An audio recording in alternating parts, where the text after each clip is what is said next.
अभी recently Oxfam का एक रिपोर्ट सामने आया है जिसमें उन्होंने कहा है एग्जैक्टली कि यूके ने कितना पैसा इंडिया से चुराया अपने ब्रिटिश राज के दौरान, कितना पैसा उनके हाई क्लास सोसाइटी में बटा और कितना पैसा उनके मिडिल क्लास में बटा। और इससे उन्होंने कॉलोनियल इकोनॉमिक्स का एक कंपैरिजन किया है आज के नियो कॉलोनियलिज्म वाले इकोनॉमिक्स के साथ, जहां पे एमएनसीज आती हैं और थर्ड वर्ल्ड कंट्रीज को लूट के जाती हैं। तो इसी रिपोर्ट को हम थोड़ा समझने की कोशिश करते हैं कि एग्जैक्टली वो कहना क्या चाहते हैं और क्या-क्या है इस रिपोर्ट में। सबसे पहले उन्होंने कॉलोनियल वेल्थ एक्सट्रैक्शन का एक एस्टिमेट दिया है। 1765 में एक तरीके से इंडिया में ब्रिटिश राज शुरू हो जाता है ईस्ट इंडिया कंपनी का, जहां पे उनको पॉलिटिकल पावर्स मिलने लग जाते हैं battle of Plassey, battle of Buxar के बाद। और 1990 तक 1900 तक यूके ने 64.82 ट्रिलियन डॉलर्स इंडिया से उन्होंने लूटा। आज के वैल्यू में जितना पैसा लूटा उसको अगर हम रखें आज के वैल्यू में, तो वो 64.82 ट्रिलियन डॉलर्स है। मतलब ऑलमोस्ट समझ लीजिए आज अमेरिका की जितनी जीडीपी है उसका ऑलमोस्ट ढाई टाइम्स 2.5x। चाइनीज इकोनॉमी का समझ लीजिए ट्रिपल ट्रिपल से भी ज्यादा, पूरे चाइनीज इकोनॉमी का ट्रिपल से भी ज्यादा। इतना पैसा 200 साल में ब्रिटेन ने इंडिया से लूटा है। ये हमारी रिपोर्ट नहीं है, ये ऑक्सफैम की रिपोर्ट है। इसमें से 33.8 ट्रिलियन डॉलर्स 52% जो था वो यूके का जो टॉप 10 रिचेस्ट पॉपुलेशन था उसमें बटा। और ये इतना पैसा है कि अगर आप 50 पाउंड के नोट, लो करेंसी नोट, पूरे लंदन को आप उससे 4 बार कवर कर सकते हो, ये इतना पैसा था। उसके बाद जो न्यू मिडिल क्लास थे, मतलब जो सिविल सर्वेंट्स थे, जो ब्रिटेन के गरीब फैमिली से पढ़ लिख के आते थे, इंडिया में सिविल सर्वेंट बन जाते थे और फिर खूब सारा पैसा लूट के, खुद अपना पैसा लूट के, अपना वेल्थ बना के लंदन वापस लौट जाते थे। रॉबर्ट क्लाइव भी उनमें से एक था। तो इन लोगों ने, ये जो न्यूली इमर्जिंग मिडिल क्लास थे, इन लोगों ने भी 32% इस ट्रेजर का इंडिया से लूट के अपने पास रखा। ठीक है, तो ये था टोटल एस्टिमेट जो उन्होंने इंडिया से लूटा। इंडिया पे इसका असर क्या हुआ? 1750 में अगर हम देखें तो 25% ग्लोबल इंडस्ट्रियल आउटपुट इंडिया की अकेले की थी। 25% हम इंडस्ट्रियल आउटपुट प्रोड्यूस कर रहे थे। 1900 आते आते ये सिर्फ 2% रह गई। क्यों? क्योंकि ब्रिटिशर्स हमारे ऊपर बैठ गए। उन्होंने हमारी पॉलिसीज बनाई कि हम फिनिश्ड प्रोडक्ट अब एक्सपोर्ट नहीं कर सकते, हम सिर्फ रॉ मटेरियल एक्सपोर्ट कर सकते हैं। और फिनिश्ड प्रोडक्ट ब्रिटेन बनाता था और हम उसको इंपोर्ट करते थे। तो इस तरीके से हमारा वेल्थ उनके यहाँ ट्रांसफर होता चला गया। तो 1900 this contribution fell to a mere 2% caused by Britain's protectionist policy। जो इंडिया की पॉलिसीज है, एक्सपोर्ट पॉलिसीज है, वो ब्रिटेन बना रहा था और उसमें इंडिया का नुकसान हो रहा था और ब्रिटेन का फायदा हो रहा था। इंडिया की इंडस्ट्रीज बिल्कुल डी इंडस्ट्रियलाइज हो गया, सप्रेस हो गया, खत्म हो गया। 25% से 2% पे आके रह गए हम लोग। So these policies included stringent measures against Asian textiles. हमारे कपड़े बनने बंद हो गए थे, हम सिर्फ कॉटन एक्सपोर्ट करने वाले देश रह गए। धागा वो बनाते थे, कपड़ा वो बनाते थे, उससे शर्ट पैंट वो बनाते थे और फिर वो इंडिया को एक्सपोर्ट करते थे और हम उनसे इंपोर्ट करके अपने कॉटन का कपड़ा उनसे पैंट शर्ट सिलवा के हम पहनते थे। ये हाल हो गया था। उसके बाद वर्ल्ड वॉर में भी और हालत खराब हो गया, क्योंकि जो भी छोटी मोटी हमारी इंडस्ट्रीज थी वो और खत्म हो गई, क्योंकि वर्ल्ड वॉर 1 में ब्रिटेन से जो डिमांड जनरेट होता था वो डिमांड खत्म हो गया। वो डिमांड, जैसे कॉटन के प्राइसेस क्रैश हो गए थे, तो कॉटन के वजह से काफ़ी ज़्यादा नुकसान भी हुआ था। हम लोग जो कॉटन सप्लाई कर रहे थे, कॉटन लेने वाला कोई नहीं बचा, तो कॉटन के प्राइसेस क्रैश हो गए, काफ़ी किसानों का नुकसान हुआ था उस वक्त। तो जो भी थोड़ा बहुत हम प्रोड्यूस कर रहे थे और प्रोड्यूस करके ब्रिटेन को सप्लाई कर रहे थे, वो सप्लाई भी बंद हो जाती है वर्ल्ड वॉर 1 के बाद, क्योंकि वहाँ पे डिमांड खत्म हो गया था। इसका कंपैरिजन इन्होंने किया है मल्टीनेशनल कॉर्पोरेशंस के साथ। उस वक्त जो सबसे बड़ी दुनिया की मल्टीनेशनल कॉर्पोरेशन थी वो थी ईस्ट इंडिया कंपनी। और ये सारा जो अपना ये गोरख धंधा था, एक्सप्लॉयटेशन का धंधा था, ये ट्रेड के नाम पे करती थी कि हम ट्रेड कर रहे हैं। वो ट्रेड वेड कुछ नहीं कर रहे थे, वो इंडिया की इकोनॉमिक पॉलिसीज बनाते थे, इंडिया का एक्सपोर्ट पॉलिसी बनाते थे और इस तरीके से इंडिया को लूटते थे। इस ईस्ट इंडिया कंपनी ने इंडिया में आके अपनी प्राइवेट आर्मी खड़ी कर दी, जो 2,60,000 सोल्जर्स थे इसमें, जो कि ब्रिटेन की खुद की आर्मी के डबल साइज था, twice the size of Britain peace time army. ठीक है, ब्रिटेन की जो अपनी आर्मी थी उससे डबल आर्मी उन्होंने इंडिया में आके खड़ी कर दी एक कंपनी ने। और ये सारा काम अगर आपने यूपीएससी की पढ़ाई करी, आपको पता है किस किस तरीके से वो इंडिया में पॉलिटिकल पावर वो लेते चले गए। लैंड डिस्पोजिशन किया, जिस राजा का कोई बच्चा नहीं था उसको, फिर जब वो राजा मर जाता था वो राज्य खुद हथिया लेते थे।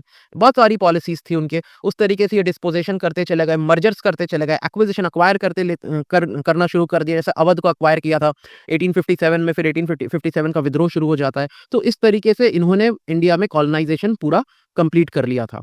ओके, और इस तरीके से इन्होंने ग्लोबल फाइनेंशियल सिस्टम भी ऐसा बनाया जो कॉलोनियल पावर्स को फेवर करता है। ये आज का जो मॉडर्न कॉर्पोरेशन है बिल्कुल वैसा था। Modern multinational corporation continue similar exploitative practices via global supply chain. Global supply chain पता ही होगा ना आप लोगों को कि डिजाइन बना अमेरिका में, चिप बना ताइवान में, मैन्युफैक्चर असेंबली वगैरह हुआ चाइना में, और इंडिया वालों ने सॉफ्टवेयर बना दिया, फिलीपींस वालों ने उसकी मार्केटिंग कर दी। ये पूरा जो सिस्टम चलता आ रहा है इसको ग्लोबल सप्लाई चेन बोलते हैं। इससे मल्टीनेशनल कॉर्पोरेशंस जो है वो फायदा बनाती हैं, क्योंकि जो थर्ड वर्ल्ड कंट्रीज है जिनको ग्लोबल साउथ बोलते हैं, यहाँ पे इनको लो वेज लेबर्स मिल जाते हैं। इंडिया आज भी लो वेज लेबर का ही देश है। ये आईटी सॉफ्टवेयर ये लोग क्यों है? क्योंकि ये अमेरिका से 1/8 पैसे में काम करते हैं। अगर अमेरिकन $8 लेता है तो अपना इंडिया वाला $1 में काम करने को रेडी है। इसीलिए इंडिया की आईटी वालों की इतनी डिमांड है। स्किल लेवल ऑलमोस्ट सेम है मगर दाम इनका 1/8 है, इसलिए इंडिया को प्रेफर करते हैं। अच्छा, उसके बाद ये जो लेबर की हमने बात शुरू की ना कि इंडिया में सस्ते लेबर हैं, तो उस वक़्त भी इंडिया को लेबर के लिए ही, इंडिया, अफ्रीका ये सब लेबर के लिए ही फेमस था उनके लिए। इंडिया से भर-भर के ये लोग इंडेंटर्ड लेबर्स लेके जाते थे, गिरमिटिया मज़दूर बोलते थे इनको, बिहार से और अलग-अलग जगहों से भर-भर के जहाज़ों में लेके जाते थे, अपने दूसरे कॉलोनीज़ में ले जाके उनसे किसानी करवाते थे, उनसे जी-तोड़ काम करवाते थे, करवा के रॉ मटेरियल प्रोड्यूस करते थे और फिर वो फिनिश्ड प्रोडक्ट वापस से ब्रिटेन भेजा जाता था। तो 1830 से लेके 1920 तक इस तरीके के गिरमिटिया मज़दूरों को भेजा जाता था। तो 3.7 मिलियन पीपल, 37 लाख लोगों को इंडिया, चाइना, अफ्रीका इन सब जगहों से इंडेंटर्ड लेबर्स बना के भेजा जाता था अमेरिकन कॉलोनीज़ में, वहाँ पे वो लोग काम करते थे। They worked on colonial plantations में काम करते थे, माइन में, इंफ्रास्ट्रक्चर प्रोजेक्ट्स में, और बहुत ही भयानक, बहुत ही गंदे एनवायरनमेंट में काम करते थे। ज़्यादातर मर ही जाते वक़्त ही मर जाते थे और बाकी जो बचते थे वो काम करते-करते मर जाते थे। तो इससे क्या हुआ, colonial policies left these region with lingering inequalities including poor literacy rates, limited public good provision। उसके बाद इन लोगों ने ओपियम वॉर शुरू कर दिया चाइना में। देखो, चाइना से ये लोग लेते थे चाय, टी, ठीक है, और इंडिया से ये पहले क्या स्पाइस लेते थे और क्लोथ्स लेते थे, कपड़े लेते थे इंडिया से, और उसके बदले में इंडिया को ये लोग गोल्ड या सिल्वर में पे करते थे। मगर ये चीज़ हमेशा खराब है, क्योंकि जब आप किसी देश से कोई सामान लेते हो तो वो देश चाहता है कि आप बदले में कोई दूसरा सामान उनसे ले लो, पैसे ना लो। ठीक है, पैसे उस वक्त तो डॉलर था नहीं, उस वक्त तो आप पेमेंट गोल्ड या सिल्वर में ही लोगे। ये जो देश थे ये चाहते नहीं थे गोल्ड और सिल्वर में पे करना, वो चाहते थे कि हमारे पास जो चीज़ है आप उस चीज़ के फॉर्म में, उस गुड्स के फॉर्म में पेमेंट ले लो, गोल्ड सिल्वर मत लो। मगर इंडिया को ऐसा कुछ भी नहीं चाहिए था ब्रिटेन से, ऐसा कुछ नहीं था ब्रिटेन के पास जो इंडिया के पास नहीं था या इंडिया को चाहिए था। तो इंडिया बोलता है कि हमको नहीं चाहिए तुम्हारी चीज़ें, तुम हमको गोल्ड और सिल्वर में ही पे करो। तो यही होता आया था गुप्ता पीरियड में, मौर्यन पीरियड में, कि हम गोल्ड और सिल्वर में ही पेमेंट लेते थे, हमको और कुछ नहीं चाहिए था। मगर उससे होता क्या था कि इन लोगों की गोल्ड और सिल्वर की तिजोरियाँ खाली हो जाती थी। चाइना के साथ जब इन लोगों ने चाय का व्यवसाय शुरू किया तो चाइनीज़ भी बोले कि हमको गोल्ड और सिल्वर में पे करो। ये ब्रिटिश लोग जो थे ये चाइनीज़ को गोल्ड सिल्वर नहीं देना चाहते थे। ये बोलते थे कि कोई और सामान ले लो हमसे, गोल्ड सिल्वर मत लो। तो चाइना भी सेल्फ सफिशिएंट था, चाइना भी कहा नहीं हमको कुछ और नहीं चाहिए, हमारे पास सब कुछ है, हमको गोल्ड और सिल्वर में ही पेमेंट करो। तो इन्होंने एक आर्टिफिशियल डिमांड जनरेट करी। किस तरीके से? इन लोगों को गांजे की लत लगा दी, ओपियम की, ठीक है? और इनको एक गजड़ी बना दिया। और फिर क्या हुआ कि इन लोगों के देश में ओपियम की डिमांड बढ़नी शुरू हो गई कि ओपियम चाहिए हमको, क्योंकि उन लोगों ने लत लगा दी। जैसे इंडिया में इन लोगों ने चाय की लत लगा दी थी इंडियंस को, और अब हम बिना चाय के रह नहीं पाते। बिल्कुल चाइना में उसी तरीके से इन लोगों ने ओपियम की लत लगा दी। फिर ये ओपियम का डिमांड शुरू हो गया, और ओपियम का जब डिमांड शुरू हो गया तब ये चाय खरीदते थे और पेमेंट गोल्ड और सिल्वर के बजाय ओपियम से करते थे कि ओपियम में आप ले लो पैसे। और ये ओपियम आएगा कहाँ से? ये ओपियम का जो खेती था वो इंडिया में ये लोग करते थे, ठीक है? और इससे ओपियम वॉर शुरू होता है और चाइना एक तरीके से बिल्कुल खत्म हो जाता है। 100 साल चाइना के पूरे एक तरीके से बर्बाद हो जाते हैं। अच्छा, तो उसके बाद इंडिया में इन लोगों का क्या और दूसरे क्या-क्या चीज़ थी? जैसे कास्ट सिस्टम, इंडिया में तो कास्ट सिस्टम था ही, मगर ब्रिटिशर्स ने इसको फॉर्मलाइज़ कर दिया, इंस्टीट्यूशनलाइज़ कर दिया, रिजिड बाउंड्रीज़ बना दी, ठीक है? ताकि एडमिनिस्ट्रेशन करने में आसानी हो। देश में बहुत सारे डिविजन्स क्रिएट कर दिए, कास्ट के नाम पे, रिलिजन के नाम पे, जेंडर के नाम पे, ज्योग्राफी के नाम पे। ऐसा बना दिया था कि कुछ ज्योग्राफी के लोग जो हैं वो लड़ने में, उसको मार्शल रेसेस बोल दिया।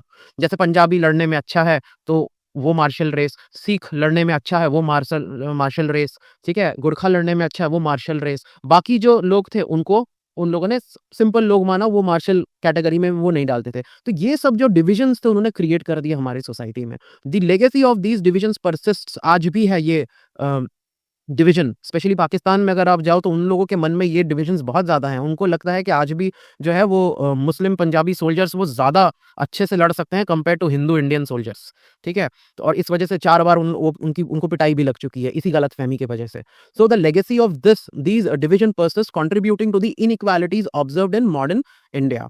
उसके बाद लैंग्वेज पॉलिसीज़ में भी बहुत ज़्यादा भेदभाव किया गया। जो इंडिया की मदर टंग लैंग्वेजेस थी, उनको बिल्कुल साइडलाइन कर दिया गया। इतना कि आज 0.14% ही मीडियम ऑफ इंस्ट्रक्शंस की तरह यूज़ किया जाता है स्कूल्स में आज, ओके? उसके बाद role of colonialism in modern global inequalities के आजकल जो मॉडर्न ग्लोबल इनइक्वालिटीज़ देख रहे हैं हम, उसमें कॉलोनियलिज्म का क्या रोल है? Colonial practices created pathologies of plunder that continue to shape a deeply unequal world. Pathology of plunders आज भी हमें इस चीज़ के घाव देखने को मिलते हैं। आज भी बिल्कुल वैसे ही डिविजन्स हैं सोसाइटी में, दुनिया में जैसे उस वक़्त थे।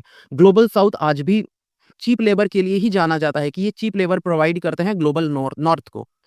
ग्लोबल साउथ में जो लोग हैं, जो हम लोग डेवलपिंग कंट्री में लोग हैं, हम लोग को आज भी बहुत कम पैसे मिलते हैं। 87 टू 95% लेस मनी। जैसे ये वीडियो यूट्यूब में जा रहा है, तो हम लोगों को, जो हम इंडिया में यूट्यूब में वीडियो बनाते हैं, तो हम लोग को 1000 व्यू पे समझ लीजिए 30 रुपए मिलते हैं या 35 रुपए मिल गए, बहुत ज़्यादा, ठीक है? और वही चीज़ अमेरिका में अलग है। अमेरिकन हम लोगों से 10 गुना ज़्यादा पैसे कमाता है, ठीक है? उनको 4 या $5 मिल जाएँगे 1000 व्यूज़ के।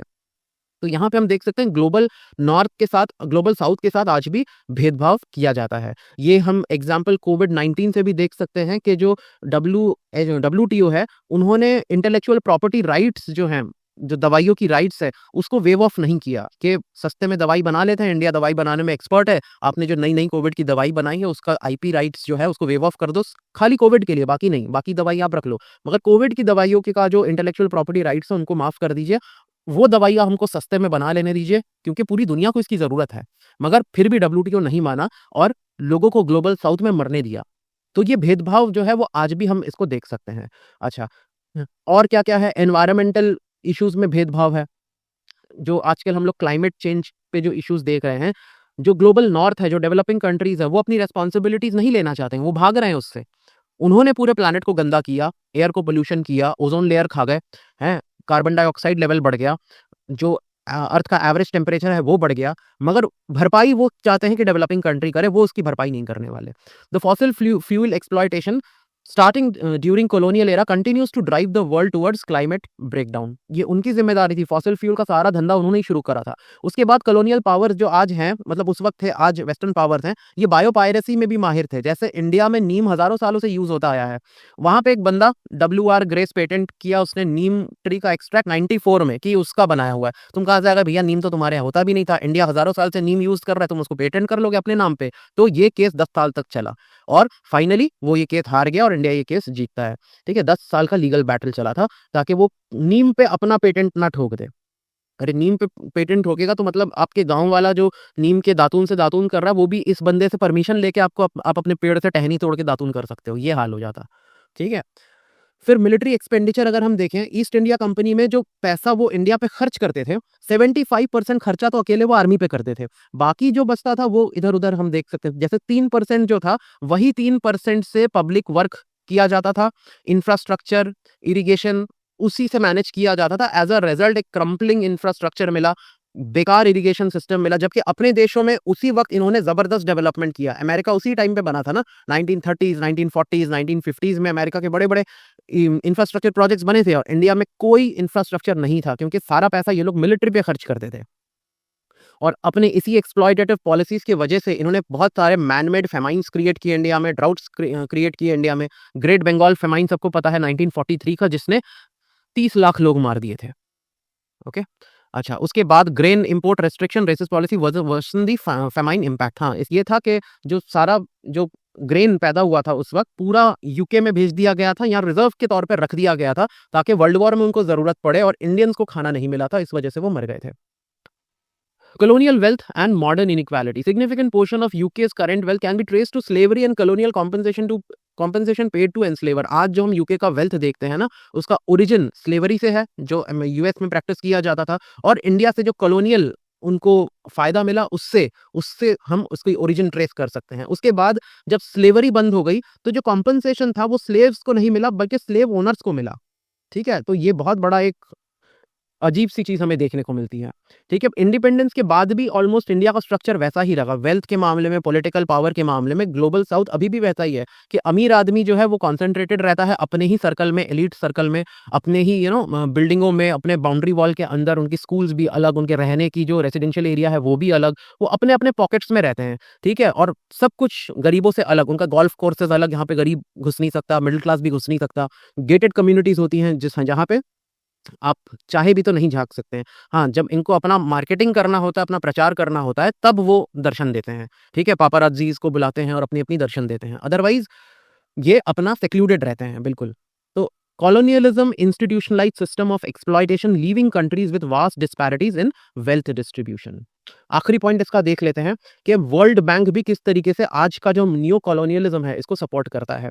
World Bank perpetuates inequality by financing privatised service in Global South. अब वर्ल्ड बैंक का एक फंड है इंटरनेशनल, इसका मैं फुल फॉर्म भूल रहा हूँ, financial corporation, I think international financial corporation है इसका फुल फॉर्म। इसमें ये है कि वर्ल्ड बैंक गवर्नमेंट को सपोर्ट नहीं करेगा, प्राइवेट कंपनीज को सपोर्ट करेगा ताकि वो डेवलपिंग कंट्रीज में अपने अपने बिजनेस खोल सके। तो बहुत सारे ऐसे प्राइवेट कंपनीज को वर्ल्ड बैंक या आईएफसी से हाई एंड प्राइवेट हॉस्पिटल बनाने के लिए फंड मिला, जिसके वजह से अर्बन इंडिया में बॉम्बे, दिल्ली, बड़े-बड़े शहरों में इन लोगों ने हाई एंड प्राइवेट हॉस्पिटल्स खोले, जिसके वजह से हेल्थ केयर जो है अनअफोर्डेबल हो गया उन सब जगहों में। तो privatisation and financialisation of public goods, ऐसी-ऐसी जगह हैं साउथ अमेरिका में, बोलिविया, वहाँ पे तो पानी तक प्राइवेट सेक्टर के अंडर में आ गया था, लोग पानी भी नहीं पी पाते थे। ठीक है? पानी को भी प्राइवेट कंपनीज़ बेचने लग गई थी और एक टाइम पे इतना महँगा बेचना शुरू कर दी कि आदमी के पास पानी नहीं बचा पीने के लिए। ठीक है? तो ये हाल हो गया था। इस लेवल तक भी ये लोग आज के तारीख में भी जाते हैं 21st सेंचुरी में। So privatisation and financialisation of public good exacerbate inequalities, leaving a significant portion of the population without access to basic services. ठीक है? This modern day economic imperialism mirrors the colonial practice of resource and wealth extraction. ये जो आज का जो modern economic imperialism है, ये बिल्कुल वैसा ही ईस्ट इंडिया कंपनी जैसा ही एक्सप्लॉयटेटिव है। बस इसको आजकल जो है शुगर कोट कर दिया जाता है। इसको लोगों का परसेप्शन ये सब जो है चेंज कर दिया जाता है। पैकेजिंग इस तरीके से करते हैं कि लोगों को एहसास नहीं होता। हाँ, आज से 200 साल बाद जब लोग हम लोगों को एज़ अ हिस्ट्री पढ़ रहे होंगे, तब उन लोगों को पता लगेगा, क्योंकि वो दूर से देख रहे हैं ना, कि कितना एक्सप्लॉइटेशन आज हो रहा है 2025 में। आई होप आपको ये टॉपिक अच्छा लगा होगा। Thank you.